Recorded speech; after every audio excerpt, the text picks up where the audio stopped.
very much. It's been a year and a half since I've been in Witney. I came here at the start of what became this Badger Army campaign. It's now marched in 28 towns and cities across this country. That's brought tens of thousands of people together in what's become the most effective wildlife campaign, I think, in a generation. Combining that with all the work that Lynn and all those wonderful people have done in the fields has made this one of the most politically contentious issues in terms of badger culling in the last generation in terms of farm and environment policies. Last year, Maury did a poll of the 10 most important issues of concern that were reflected with MPs, and badger culling came number 5. Fox hunting actually came number 10. So what does that tell us?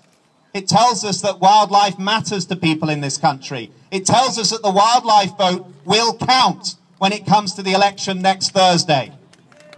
And I can tell you it's going to count because this government have gone out of their way to try and shut charities down during the last 6 weeks. Their gagging legislation, which is now on the statute books and is being implemented with full vigour, has basically shut down many voices of organisations we should have heard of in the last 6 weeks. From Friends of the Earth, from Greenpeace, from Help the Aged. And people like me are now left actually talking as individuals today because I cannot represent the organisation that protects certain little stripy animals that you're all aware of, because I've had 2 letters from the Charity Commission saying that I can't speak on their behalf to you today. Because if I do so, it might mean that the charity could possibly be taking a view on a policy that it was established to protect that species in the first place, which is absolute madness. But this is a democracy. Freedom of speech matters. People have died in this country, in our wars and our conflicts, to defend it. And I believe in it, all of you believe in it. We will not be gagged, we will not be silent. That's why we're here today in David Cameron's backyard. That's why we will not go away. That's why we will make this count on May the 7th. And does it matter? Of course it matters. Because David Cameron, working with his mate Nick Clegg, over the last 5 years, have played politics with our wildlife. They spent £15 million, nearly £6,500 per badger killed, to wipe them out in parts of Gloucestershire and Somerset in the most disgusting, disgraceful way possible, by a so-called free shooting policy that has been an absolute failure, that's resulted in many badgers taking 5, 10, 15 minutes to die, to drag themselves off of multiple organ failure and blood loss, which should disgust anyone that is caring and compassionate about how we protect our wildlife. It's not helped farmers. It's been a massive distraction from getting on top of more improved testing systems for cattle control movements, systems that have proved hugely valuable in Wales where there's been no culling at all, where they've brought down the level of disease in terms of new outbreaks by 48% in the last 5 years alone. And yes, Labour is absolutely right to say it will stop the pilot culls. Labour is absolutely right to say it will stop the extension of this policy. And I'm pleased to have played a part, as many of you have, in influencing the party to put those commitments in its manifesto. I was also very pleased to see one word added to the manifesto, which was discussed greatly with me and others in the shadow cabinet, the use of the word cruel. Because it's very easy for politicians to say this hasn't worked, as Duncan has quite rightly said, to say that it doesn't have a scientific basis, so we shouldn't do it, and it's a waste of taxpayers' money. It's not so easy for them to say we shouldn't kill badgers, because it's damn well bloody cruel, and it is, and it should stop. And I see no difference between badger baiting, where you're putting dogs down sets and ripping them apart, and between fox hunting, where you're sending hounds after foxes to rip them apart. The only difference I see is the social economic background and political influence of some of the people undertaking it, which means they're friends of the Prime Minister, or he's out there doing it himself. The law is the law. Fox hunting is cruel, disgusting, and was banned.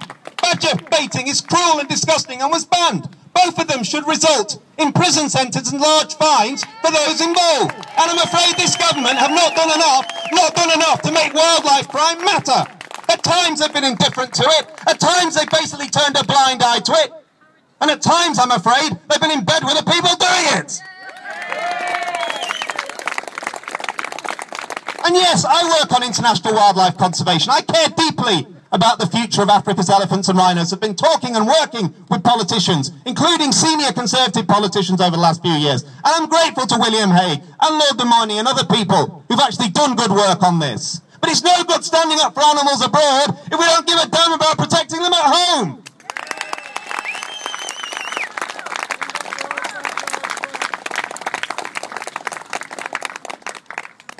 say to me, does this wildlife thing matter? Are you just getting a bit carried away? Well, I've been up and down this country over the last few weeks, last 6 weeks of this campaign. I've been in Scotland, I've been in Gloucestershire, I've been in Somerset, I've been in Derbyshire, I've been in Kent.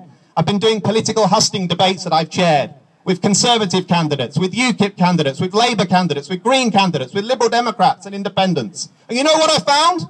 It's because we've caused such a fuss, because we've made our voices heard, this election has seen more debate at a local level, maybe not at a national level, but a local level on wildlife conservation than we've seen in generations. And that's a good thing. We've been packing village halls. We've had people jumping up and down. We've had local press coverage. And you know what? In some of those seats, we're going to make a bloody difference on Thursday. In Stroud, we're going to make a difference. In High Peak, we're going to make a difference. In Worcester, we're going to make a difference. A few hundred seats could decide the outcome of some of those elections. And this election might be down to 5 or 10 seats. So actually badger culling and fox hunting and wildlife crime could decide who is going to be in number 10 Downing Street. And that is important.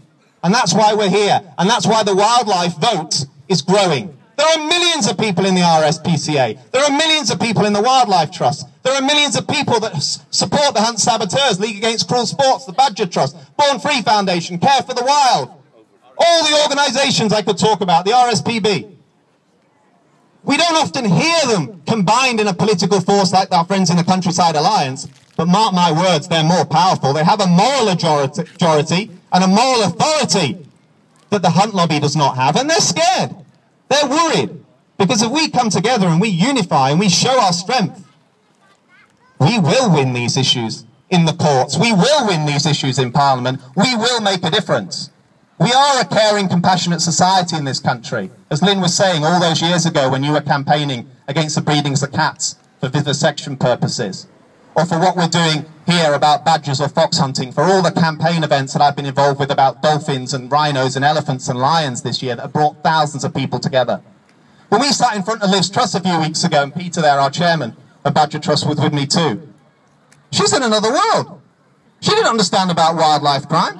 But one of the points I made to her is she kept harping on about, well, they're killing badgers, aren't they, in Ireland? So why can't we do it here? Well, my mum's Irish, I love Ireland. But Ireland is not Britain. There are caring, compassionate people in Ireland who stand up for wildlife, but not in the same number that we do here. We haven't had marches across Irish towns and cities against culling. They've killed tens of thousands of badgers. They've filled skips with them. They've shot them. They've snared them. They've gassed them. That doesn't make the Irish people bad. But what it does show you, that there's something very special about Britain. Something very special that brings us all together. Different walks of life, ages, ethnic backgrounds, political interest or not. The one thing that unites us is that we care about animals. And if we care about animals, we care about the people we share this planet with as well. I think some people want to if we're cruel and evil to animals, surprise, surprise, quite often we're quite cruel and evil to people as well. And wildlife crime needs to be tackled for that purpose. One of the great tragedies of this badger cull policy is that the government knew from the very beginning that if it culled badgers, it was going to give the green light to a huge increase in persecution. It did its own research, had its own risk analysis that it undertook, including representatives of the NFU in secret. And we took 2 years in the High Court and spent a lot of money to get hold of the documentation. And what did it tell us? If you go ahead with a badger cull, you're going to see a significant increase in illegal killing of badgers. Well, I never, because we've definitely seen that. Every day I see reports come to me of badgers being snared, badgers being shot, badgers being skinned and left by the side of the road, badgers being gassed, petrol being poured down their sets and set alight. This animal has legal protection, but it's one of the most abused animals, I would say, anywhere in the world. And this government knows that was going to happen, and they did nothing to stop it. And yes, the National Farmers Union can write me all the letters they want in the world going, Dominic, you're not being fair to farmers. We're not killing badgers. I'm not saying you're only killing badgers. There are property developers. There are psychopaths. There are hunts people doing it. But there's a fair few farmers and landowners doing it as well. And I'm not going to go quiet, and I don't expect any of you to do so. Because I expect the government, I expect the farming industry, I expect the police and everyone else involved to put a stop to it. Because the law is the law. These animals have protection, and they have it for good reason. Because when it was given to them in the early 70s, their numbers had been decimated by badger baiters, who had destroyed tens of thousands of them and their sets across the country.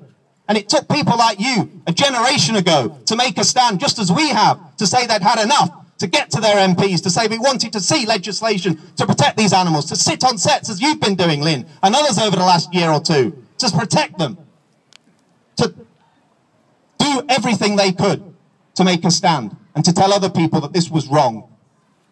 And what really makes me feel better about being British is lots of people who come on these marches have never seen a badger alive. You've only ever seen them maybe dead by the side of the road. But that doesn't mean you don't care about them. Doesn't mean you don't think they have a value. Doesn't mean you're not going to kick up a fuss if people are going to try and kill them. Quite rightly you are. All politicians need to listen to what we have to say. This election on Thursday is probably going to be the tightest in 40 years. And it's going to be difficult for everyone. I'll be honest, I'll give you my views on this for what it's worth. I think the only winners on May the 7th will be the SNP. There'll be a tidal wave coming. And it'll change a lot about politics. And it's going to be very difficult for the Labour Party to deal with that, but they will have to. And I don't think Labour are probably going to win as many seats as Mr Cameron. It's going to be very, very close. And our friend David's going to jump up and down and claim he's got the moral right to govern. But you know what? I don't think he's going to have enough people to govern with. But Ed Miliband will have an opportunity to build an alliance. But it means he's going to have to reach out and work and take some difficult decisions. And yes, talk to other parties. But I think there's a consensus and a view here and across this country that there's a majority of parties that want to lock the Tories out. They should work and they should make that happen. And true political leadership will be shown when sometimes you have to just put the short-term interests of the party aside for the long-term interests of the country. And we want to see a government, and I want to see Ed Miliband as Prime Minister, but I want to see a government that will be able to do what's right for people, what's right for animals, and what's right for the environment. What I don't want to see, I don't think anyone wants to see in this audience today, is that our friend Mr Cameron holds on when he has no right to. He expands this badger cull. He weakens further the fox hunting legislation. He allows the killing of buzzards and raptors and the shooting and landowning industry to become more powerful and influential in politics in this country. And we have 5 years of this locked in, and we will not be able to stop this tragedy. Because all the hard work, all the sweat, all the toil that tens of thousands of people put in, we deserve better than that. So we're going to say to all our politicians on Thursday, you listen to what we have to say. You think very, very carefully about the decisions you make. We want to do what's right for this country. I hope that we will wake up on Friday morning and we will see a better start. We will see parties working together. We will see wildlife at the centre of political life in this country again, as well as protection of the environment. And we'll start to live in a better, less darker future than we have over the last 5 years. Let's keep fighting. Don't lose your spirit. If we have one hell of a celebration when we finish this and we get a good result on Thursday, I'll be there and I know all of you will, and I'm looking forward to it. Thank you very much.